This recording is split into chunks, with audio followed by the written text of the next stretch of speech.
Assalamu alaikum, my dear students. We have started chapter number 16, that is support and movement. Or after finishing the movements in plants, now we want to jump to the next topic. And next topic is support and movement in animals. आइए हम देखते हैं कि हमारी book में इसके बारे में क्या क्या इंफॉर्मेशन है. So let's move to the whiteboard. Yes, my dear students, welcome to the whiteboard. हम डिस्कस कर रहे थे support and movement in animals. अब आपने अपनी बुक को फॉलो करना है तो आपकी बुक में क्या क्या इन्फॉर्मेशन गिवन है. तो सबसे पहली इन्फॉर्मेशन है कि व्हाट इज स्केलेटन. तो इसका आंसर ये है कि skeleton is a rigid and hard और hard and rigid framework. Hard and rigid framework of the body. और इस hard and rigid framework of the body के मेरे पास कितने फंक्शन हैं? 3. सबसे पहला और सबसे इंपॉर्टेंट फंक्शन क्या है? प्रोटेक्शन. कि इसकी मदद से आपके सॉफ्ट बॉडी पार्ट्स को प्रोटेक्शन मिलती है. कि जैसे मेरे बॉडी का सबसे डेलिकेट पार्ट है brain and it is being protected by the skull. फिर मेरे लंग्स और मेरा heart it is protected by the rib cage. ठीक है. तो प्रोटेक्शन इस स्केलेटन का एक one of the most vital structure है, फंक्शन है सॉरी. और नंबर 2 इज द शेप. ये क्या प्रोवाइड करता है स्टूडेंट्स? शेप प्रोवाइड करता है.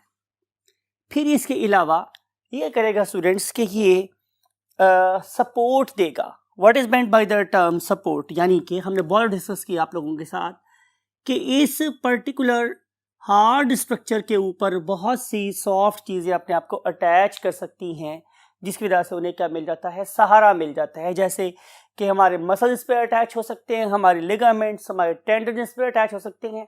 और इसकी वजह से जाहिर है इसे उन्हें क्या मिल जाता है? सहारा मिल जाता है, सपोर्ट मिल जाती है. अगर मैं एनिमल्स में कॉम्प्लेक्सिटी के रेफरेंस से बात करूं तो आपको पता चलेगा कि मेरे पास 2 किस्म के क्या हो सकते हैं? ऑर्गेनिजम्स हो सकते हैं. One of them is called as unicellular organisms. तो जब मैं यूनिसेलुलर ऑर्गेनिज्म की बात करता हूं तो जाहिर है कि उस वाले केस में ये सिंगल सेल ही क्या करेगा कि अपने गिर्द कोई ना कोई क्या करेगा?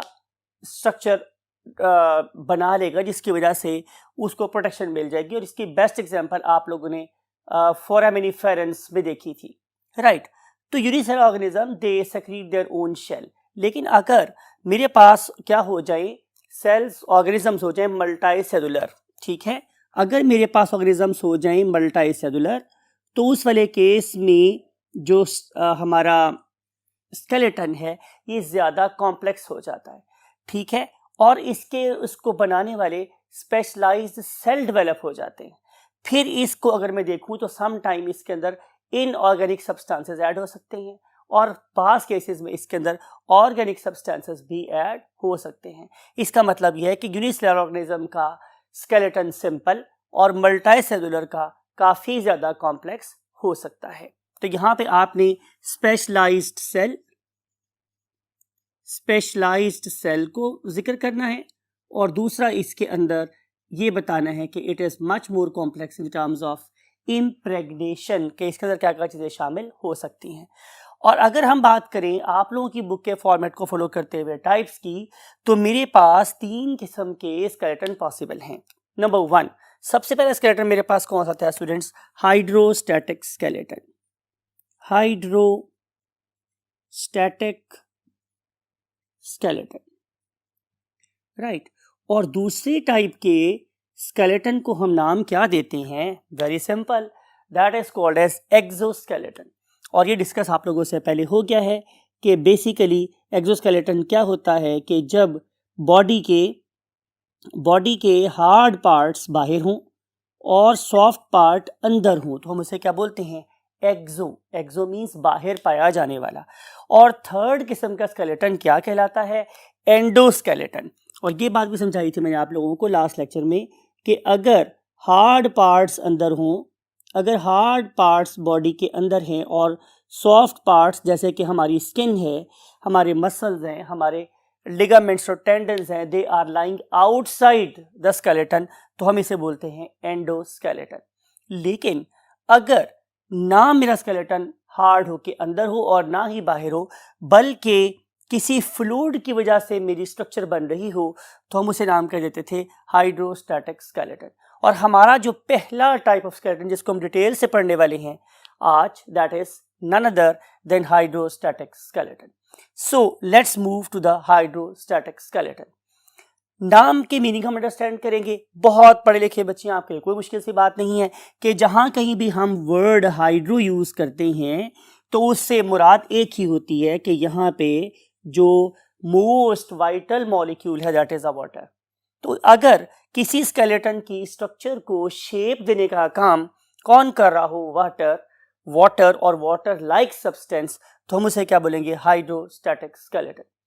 देखते हैं कि ये वाला स्केलेटन कहाँ होता है, किस जगह लोकेट करता है, कौन से फाइलम में होता है। इन सारी इंफॉर्मेशन को स्टडी करने के लिए jump to next part of the board. Yes my dear students, location हम बात कर रहे हैं हाइड्रोस्टैटिक स्केलेटन की। तो आंसर मेरे पास ये है मेरे स्टूडेंट्स कि इन ऑर्गेनिजम्स की कि जिनमें ये पाया जाता है, they have got a cavity, ठीक है। और उस पर्टिकुलर कैविटी को हम लोग नाम क्या देते हैं, गैस्ट्रोवेस्कुलर कैविटी, गैस्ट्रोवेस्कुलर कैविटी, ठीक है। अब आप लोग जरा पार्ट 1 के एनिमल किंगडम वाले चैप्टर को अपने माइंड में लाएं और सोचें कि कौन कौन से ऐसे फाइला हैं कि जिनके अंदर गैस्ट्रोवेस्कुलर कैविटी पाई जाती है। तो जाहिर है कि जिन जिन ऑर्गेनिजम्स के अंदर गैस्ट्रोवेस्कुलर कैविटी पाई जाती होगी, या हम एक और वर्ड यूज करेंगे आप लोगों के साथ, सिलोमिक कैविटी, सिलोम, इधर इट वाज अ सूडोसिलोम और इट वाज अ सिलोम, तो उनके अंदर भी अगर स्केलेटन कोई और ना हुआ तो यही प्रेजेंट होगा, राइट। तो कोई नाम आया आप लोगों के माइंड में? तो आंसर इज वेरी सिंपल कि हमारे पास फाइलम है नंबर 1 वाज नाइडेरिया। आप में से किस स्टूडेंट्स के माइंड में इसकी एग्जाम्पल आई है नाइडेरिया की? अगर नहीं आई तो मैं आप लोगों को बताता हूं कि हम नाइडेरिया को फाइलम सिलेंट्रेटा और खैलेंट्रेटा भी कहते हैं। और इसके एग्जाम्पल में आप लोगों के पास क्या प्रेजेंट था, हाइड्रा। फिर इसकी एग्जाम्पल थी मेरे पास जेलीफिश, राइट। और फिर इसकी एग्जाम्पल थी मेरे पास सी एनेमनी, बहुत से लोग इसे सी एनीमोन भी बोलते हैं, सी एनेमनी। तो ये जो एग्जाम्पल्स हैं ये किसकी हैं, फाइलम नाइडेरिया की। इसके अलावा यू नो कि हमारे पास प्रेजेंट था फाइलम नीमाटोडा। और अगर आप लोगों से मैं पूछूं कि आप में से किसी को इसी एग्जाम्पल याद आई है तो एस्केरस लैम्ब्रिकॉइड, ये इसकी एग्जाम्पल है। और फाइनली आप लोगों को एक और ग्रुप में नजर आता है that is called as the phylum Annelida. और एनेलिडा की जो एग्जाम्पल हैं उसमें जाहिर है अर्थवर्म और लीचेस शामिल हैं, लीचेस। अगर आप में से कोई और बच्चा मुझे एक और नाम बताए तो डेफिनेटली मुझे बहुत ज़्यादा खुशी होगी, बिकॉज कि हमने इस चैप्टर को बहुत डिटेल से पढ़ा था। और इसका आंसर है मेरे पास नेरीज। तो these are the examples of the organisms that have got what the hydrostatic skeleton, right. अब ये मोड ऑफ एक्शन कैसा होता है, हम इन्हीं ऑर्गेनिजम्स को एग्जाम्पल बना के मोड ऑफ एक्शन की बात करेंगे। तो मैंने ये वेरी फर्स्ट लेक्चर में आपसे ये बात की थी, आप लोगों को याद होगा कि आप लोगों के पास ये एक सिंपल बैलून है। इस बैलून की कोई शेप नहीं है, लेकिन अगर मैं इसमें सिंपली क्या करूं, एयर भर दूं, तो आप देखेंगे कि now it has got a structure. अब इसकी कोई ना कोई शेप बन गई है। इसकी शेप की वजह क्या है कि इसके अंदर गैस के या एयर के जो मॉलिक्यूल्स हैं they are exerting a pressure from inside. उस प्रेशर की वजह से इसकी शेप मेंटेन हो रही है। इन ऑर्गेनिज्म के साथ भी कुछ ऐसा ही है। इन ऑर्गेनिज्म की कैविटी का नाम क्या था, गैस्ट्रोवेस्कुलर कैविटी। इस गैस्ट्रोवेस्कुलर कैविटी के बाहर क्या प्रेजेंट है, डेफिनेटली मसल्स। ये मसल्स एक तरह के भी हो सकते हैं और दो तरह के भी हो सकते हैं। What do you mean by एक तरह और दो तरह? एक तरह से मुराद कि सिंपल सर्कुलर मसल्स भी हो सकते हैं, और टू टाइप्स या दो तरह से मुराद ये है कि look at this very image of earthworm. तो यहाँ पे आपको दो किस्म के मसल नजर आ रहे हैं। एक लॉन्गिट्यूडिनल और दूसरे सर्कुलर। लेकिन अगर आप देखते हैं इस सी एनेमनी को तो यहाँ पे आपको सिर्फ सर्कुलर मसल नजर आते हैं। तो जब ये वाले मसल्स उस फ्लूइड फिल्ड कैविटी के अगेंस्ट जोर लगाते हैं तो शेप क्या हो जाती है, मेंटेन हो जाती है।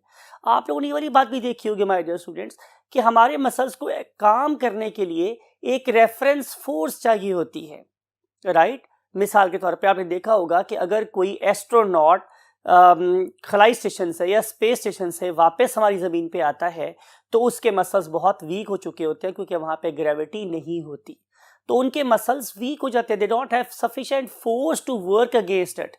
और ये ज़मीन पे जब आके चलते हैं तो ज़मीन उन्हें मनोभारी लग रही होती है। फिर आहिस्ता आहिस्ता आहिस्ता उन्हें एक्सरसाइज करवाई जाती हैं तो उनके मसल्स दोबारा से ज़मीन की ग्रेविटेशनल फोर्स के मुताबिक टोन अप हो जाते हैं। तो there should be a force, there should be a reference जिसके अगेंस्ट फोर्स लगाई जा सकती हो। तो जैसे हमारे पास ज़मीन की फोर्स के अगेंस्ट काम करते हैं मेरे मसल्स, तो उनमें एनर्जी रहती है, इस तरीके से इस वाटर फिल्ड चेंबर के अगेंस्ट फोर्स लगाते हैं ये वाले सर्कुलर मसल्स या लॉन्गिट्यूडिनल मसल्स, तो क्या रहती है, शेप बरकरार रहती है या शेप बनती है। तो ये है इनका मोड ऑफ एक्शन कि जो मेरे पास मसल्स हैं, मसल्स दे वर्क अगेंस्ट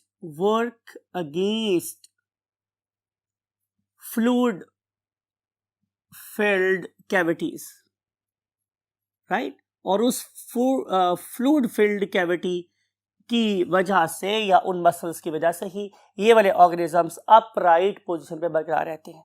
आइए हम देखते हैं कि इसकी हमारे पास कौन कौन सी एग्जांपल्स हैं।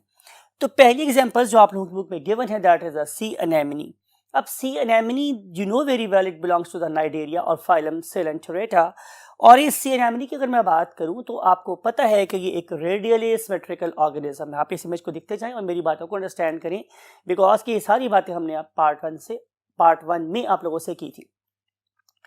इसकी एक बेजल डिस्क होती है और इसके सेंटर में एक कैविटी है and that very cavity is none other than gastrovascular cavity. It remains filled with water, ये पानी से हमेशा भरी रहती है। और अगली बात यह है कि अगर आप इसका सेक्शन देखें तो आपको नजर आएगा कि इसके अंदर सर्कुलर मसल्स हैं, राइट। अब कौन सी चीज इस फ्लूइड फिल्ड कैविटी को क्या रखती है, इरेक्ट रखती है इन द वाटर प्रेशर, जाहिर है काफी डेप्थ में भी रहते हैं, तो answer is these particular circular muscles. तो जितना ज्यादा इस पर्टिकुलर कैविटी में वाटर होगा उतने ही स्ट्रॉन्ग इसके मसल्स डेवलप हो जाएंगे और ये मूव कर सकेगा against the current even detaching it self from the basal disc. तो ये है mode of action of the hydrostatic skeleton in sea anemone. अब हम लोग बात करेंगे अर्थवर्म की। You know earthworm, look at this image, आपको नजर आ रहा है कि earthworm is basically a compartmentalised organism, यानी कि इसमें कंपार्टमेंट्स बने हुए हैं। आपको पता है कि हर एक कंपार्टमेंट को हमने नाम दिया था, क्या नाम दिया था आपको याद है जी, प्रोग्लॉटिड नाम देते थे हम लोग इसको। तो हर प्रोग्लॉटिड के दरमियान में एक की वजह क्या है, पार्टीशन है, राइट। इस पार्टीशन या इस कंपार्टमेंट के अंदर एक फ्लूइड भरा हुआ है, definitely that is called as a hydrostatic fluid.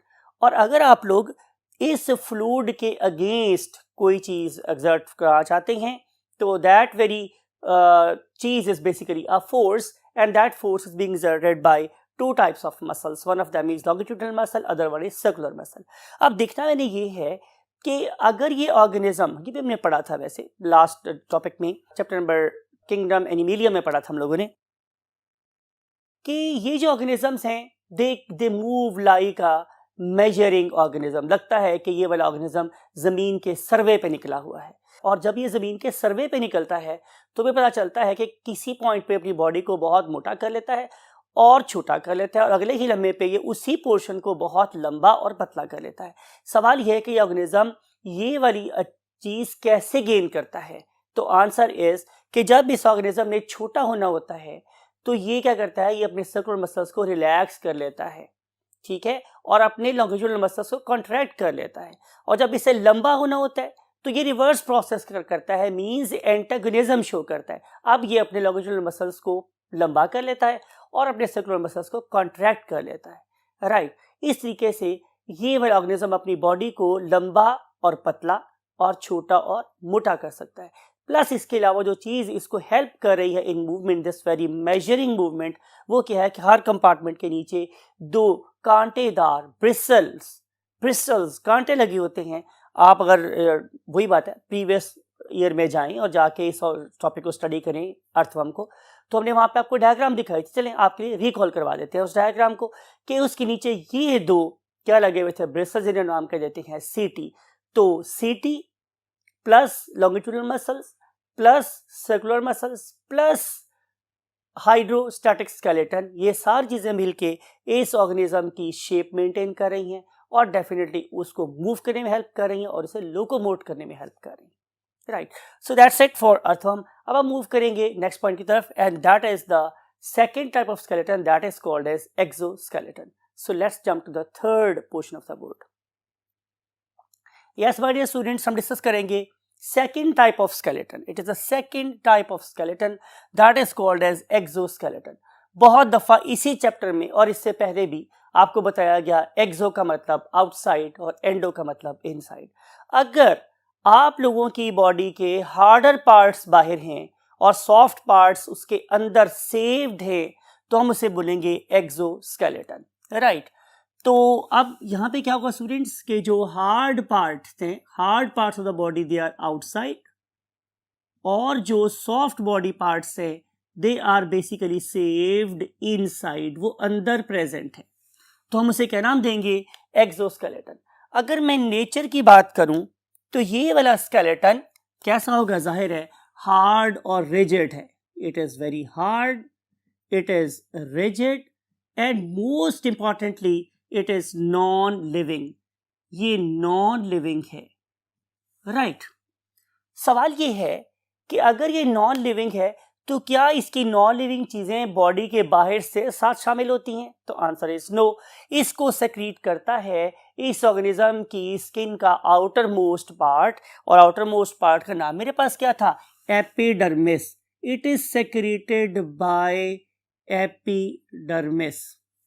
Right, अब अगर एपिडर्मिस है तो क्या ये एक लेयर पे मुश्तमिल शेल है या 2 लेयर्स पे? तो answer is there are 2 layers of this very skeleton. तो लिखते हैं यहाँ पे नंबर ऑफ लेयर्स आर 2। क्या इनके कोई नाम भी हैं? तो आंसर इज यस। पहले का नाम, पहली लेयर का नाम है मेरे पास क्या, एपिक्यूटिकल। एपी आपको बहुत दफा बताया, एपिडर्मिस। राइट, एपी का मतलब कैसा, आउटर मोस्ट। इसका मतलब यह है कि अगर मेरे पास कोई ऑर्गेनिज्म है, सच से हम लेते हैं एक अदद कॉकरोच को, ये हमने कॉकरोच ली for example my dear students, this one, और इस पर्टिकुलर कॉकरोच के इस छोटे से पीस को हम लोगों ने मैग्नीफाई करके देखा तो मुझे पता चला कि एक इसकी बाहर वाली लेयर है, राइट, और एक इसकी अंदर वाली लेयर है, दिस वन। तो ये जो बाहर वाली लेयर है, ये बाहर वाली layer outer most, it is basically epicuticle. Right, और अगर हम वही बात है इसकी बात करें नेचर की तो it is again non living, it is very tough, it is very hard. लेकिन ये तो बातें और जगह भी प्रेजेंट है। इसकी सबसे यूनिक खूबी ये है कि it is very very rich in waxy lipids, और आपको पता है जो लिपिड्स हैं मेरे पास, they are basically there to provide barrier against water. तो यहां पे हम लिखेंगे कि अगर मैं इसकी नेचर की बात करूंगा तो it is waxy, it is made up of lipids, and अगर रोल की बात की जाए तो it acts as a barrier. ये बैरियर के तौर पे काम करता है अगेंस्ट वाटर। तो इसीलिए जितने भी इंसेक्ट्स हैं they don't have any effect of water on their bodies. अब हम बात करेंगे स्टूडेंट्स किसकी, दूसरे पार्ट की। आपको याद है ड्राइंग में मैंने क्या शो किया था कि जो ऊपर वाला पार्ट है वो पतला सा है, और जो नीचे वाला पार्ट है, मींस नीचे वाला part, that is the most bulky portion, and that very bulky portion is called as procuticle. आपके दोबारा ड्रॉ कर देते हैं ताकि आपके माइंड में कोई बात भूले नहीं कि ये मेरे पास ऊपर वाली लेयर थी, जिन्हों के मैंने ये बहुत थिन ड्रॉ की थी, दिस वन, और जो नीचे वाली लेयर है it is very much thick. तो जो लेयर में अब ड्रॉ कर रहा हूं, this one, that is starting from here and then going down, this whole thick layer of the skeleton, it is basically procuticle. इसका नाम प्रोक्यूटिकल है। और इस ऊपर वाली ट्रांसपेरेंट सी थिन लेयर का नाम मेरे पास क्या है? एपिक्यूटिकल। एपिक्यूटिकल, राइट। और ये जो मेरे पास एपिक्यूटिकल है, जैसे मैंने बोला कि इट इज द बल्कि, ये सबसे ज्यादा मोटी लेयर है। इट असाइंस मैस, ये मैस प्रोवाइड करती है। और अगर मैं इसकी कंपोजिशन की बात करूं कि ये किस किस चीज के मिलने से बना हुआ है, तो answer is very simple. Number one, its chief component is chitin, right? And this very chitin is definitely very tough and it is very very rigid, or you can also write it hard. अगर आपको rigid का लफ्ज नहीं याद आ रहा तो no problem, आप यहाँ पे हार्ड लफ्ज भी इस्तेमाल कर सकते हैं। Plus it is very rich in polysaccharides, इसमें बहुत सारे पॉलीसैकेराइड्स भी शामिल होते हैं। सिर्फ यही नहीं, इसके अंदर हमें बहुत सारी many different types of complex proteins भी नज़र आती हैं। कॉम्प्लेक्स प्रोटीन्स भी इसमें शामिल हो सकती हैं, राइट। लेकिन अभी भी अगर ये कॉम्प्लीटली हार्ड नहीं हुआ तो हम इसके अंदर एक और प्रोसेस कर सकते हैं, एंड दैट वाली प्रोसेस इज कॉल्ड एज स्क्लेरोटिनाइजेशन। स्क्लेरोटिनाइजेशन। और कुछ केसेस में हम सेल्स को स्क्लेरोटिनाइज नहीं करते, उनकी वॉल्स में चीज़ डेपोजिट नहीं करते, बल्कि सम टाइम हम इसके साथ एक और चीज़ ऐड कर देते हैं, and that is called as a calcium carbonate. इसका मतलब ये हुआ कि बास केसेस में शेल्स में कैल्शियम कार्बोनेट प्रेजेंट होगा। आई एम टॉकिंग अबाउट प्रोक्यूटिकल, और बाज़ औक़ात वो सिर्फ स्क्लेरोटिनाइज हो चुके होंगे और सम टाइम ये सिर्फ काइटिन का होगा। हम अभी जनरल बात करें, अब हम चलते हैं इसके एग्जाम्पल को स्टडी करते हैं। तो हमारे पास अगेन एक्सोस्केलेटन बहुत सिंपल भी हो सकता है, बहुत कॉम्प्लेक्स भी हो सकता है। आज के लेक्चर में हम सबसे सिंपल एक्सोस्केलेटन की बात करेंगे। देखते हैं कि सबसे सिंपल एक्सोस्केलेटन हमें किस फाइलम में नज़र आता है। अगर मैं आप लोगों से पूछूं कि आप मुझे बताएं कि फ्रेश वाटर मज़ल का फाइलम कौन सा है, तो आप में से कोई स्टूडेंट आंसर दे सकता है। Only 2 or 3 voices, yes, perfect, कि इसका आंसर है मेरे पास my dear students phylum Mollusca. Phylum Mollusca. तो फाइलम मोलस्का के ऑर्गेनिजम्स दो टाइप के हो सकते हैं। एक वो वाले ऑर्गेनिज्म कि जिनका शेल बहुत हैवी है, और दूसरे वो कि जिनका शेल बहुत लाइट है। कैन एनीबॉडी गेस कि अगर मेरे पास एक ऑर्गेनिज्म समंदर में रहता है तो उसका शेल हैवी होगा, या एक ऑर्गेनिज्म ज़मीन पे रहता है तो उसका शेल हैवी होगा? तो आप फौरन अंडरस्टैंड कर सकते हैं कि वो ऑर्गेनिज्म जो समंदर में रहता है उसके ऊपर एक ह्यूज वाटर कॉलम है, तो उसको उतनी ही स्ट्रॉन्ग शेल की ज़रूरत है। तो वो वाले ऑर्गेनिज्म जो मेरीन हैं, मीन्स बाइवेल्विया हैं, मेरीन ऑर्गेनिज्म बाइवेल्विया। आपको पता है कि Bivalvia is an order of phylum Mollusca. तो इसके शेल्स आप लोगों को रिच नज़र आते हैं इन CaCO3, and therefore it is very hard, ये बहुत ज़्यादा हार्ड है। And second thing is it is very very heavy. और इसके हैवी होने की लॉजिक बता चुका हूँ कि इनके ऊपर बहुत ही लंबा चौड़ा वाटर कॉलम है, उसको उन्हें फेस करना है। लेकिन ऑन द अदर हैंड अगर मैं गार्डन स्नेल की बात करता हूँ तो इसका जो शेल है, its shell is very light. Its shell is very light. उसकी रीज़न मेरे पास ये है कि इसके अंदर कैल्शियम कार्बोनेट की डेपोजिशन नहीं है, बल्कि इसके सिंपल सेल्स को क्या कर दिया गया है, स्क्लेरोटिनाइज कर दिया गया है। प्लस आप ये देखें कि इनके अंदर एक और फीचर जो हम डिस्कस कर चुके हैं, यहाँ पर रिकॉल कर रहे हैं, वो ये कि इन ऑर्गेनिजम्स के शेल में एक और प्लस पॉइंट भी है, वो ये कि इनका जो शेल है वो एज के साथ साथ बड़ा होता रहता है, राइट। और आप उन पर्टिकुलर शेल्स के ऊपर प्रेजेंट जो लाइंस हैं उनको काउंट करके आप इनकी एज के बारे में भी बता सकते हैं। अगर हम लोग बात करेंगे इनके स्केलेटन के मूवमेंट की, तो डेफिनेटली आपको पता है कि ये जो बाइवेल्विया है इसके वेल्व्स ओपन हो सकते हैं, और इसको ओपन करने के लिए आपको याद होगा मैंने बताया था कि एक एडक्टर मसल का पेयर होता है। When these adductor muscles they relax, तो इनके शेल ओपन हो जाते हैं और इसमें से निकलता है बाहर एक फुट, और फिर इस फुट की अंडुलेटिंग मूवमेंट्स की वजह से ये वाले ऑर्गेनिज्म पानी में आसानी से मूव कर सकते हैं। और अगर हम लोग बात करते हैं स्नेल की, तो स्नेल वाले केस में भी ऐसा ही है कि यहाँ पे हमें नजर आता है शेल के नीचे एक living mass that is basically called as a foot, और इस फुट की मदद से ये वाला ऑर्गेनिज्म क्रॉल कर सकता है on the ground. Right my dear students, तो ये थी कुछ बातें regarding this simplest form of exoskeleton. कल हम बात करेंगे आप लोगों से most complex form of exoskeleton की, that is present in none other than arthropods. ठीक है, तो कल हम आप लोगों से आर्थ्रोपोड्स और उसके फीचर्स का डिस्कस करेंगे।